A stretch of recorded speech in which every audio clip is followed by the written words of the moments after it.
Hi, I'm Christy Barnes. I'm Regina Reyes, and this is your behavior tip of the week.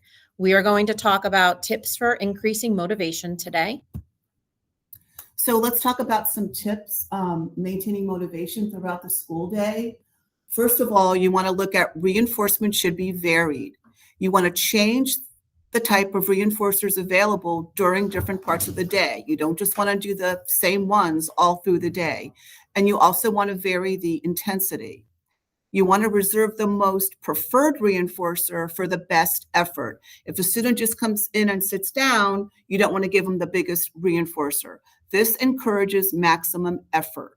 You also want to consider a student's potential reinforcers and rank them in order of the most preferred to least. You want to do that by asking the students if you can, or showing some visuals. We have some examples on the board. You have an activity choice board, talk with a friend, listen to music. This is especially good for our older kids, like when you say, Regina. Yes. And then we have food choices. We have goldfish, pretzels. A lot of people say, well, middle and high school, is food really important? But guess what? It is, especially for our middle and our high school kids. We're going to continue on tips for motivating throughout the school day. We're going to now talk about limiting access to the reinforcers. So yes, we have to offer them things, but we have to put things out of sight in the classroom. If everything is out, it's going to let the kids, little kids to bigger kids, think that they have access to it whenever they want. And when that happens, it becomes less motivating. So we need to hide maybe the computer, hide some manipulatives that they like playing with, and give it to them when they earn it. Another example here is it's working with family to limit access at home for things you're using in class to the best of your ability. So if we know that the student's going home and using the computer all day or all night, it might not have that much reinforcement in school. So if we can communicate with the homes and say, don't give that computer as much, it can help us with school stuff.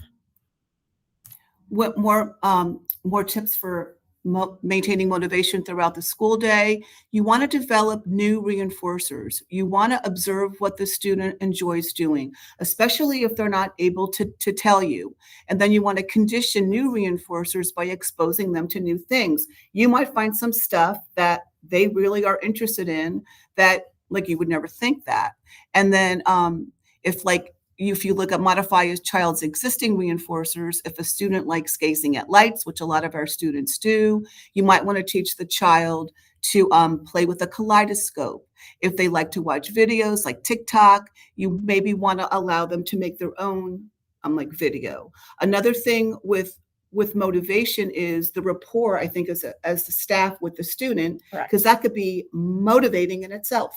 You're very true. All right.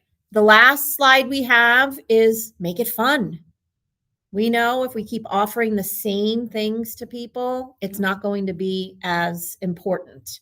So this is going to talk about adding some mystery to it. You guys can put your own spin.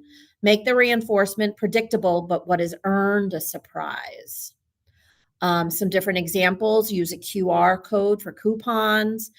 There's an app called Wheel of Names where you can show the spinning and see who's getting picked.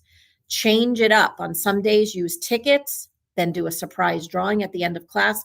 There's so many different things that can be done in elementary and middle and high to have the kids have the motivation. And Christy has a great example of something she just saw. I was in a classroom, and the teacher was reinforcing students who did well on iReady, that made their score go up. And she had these they look like little lottery tickets.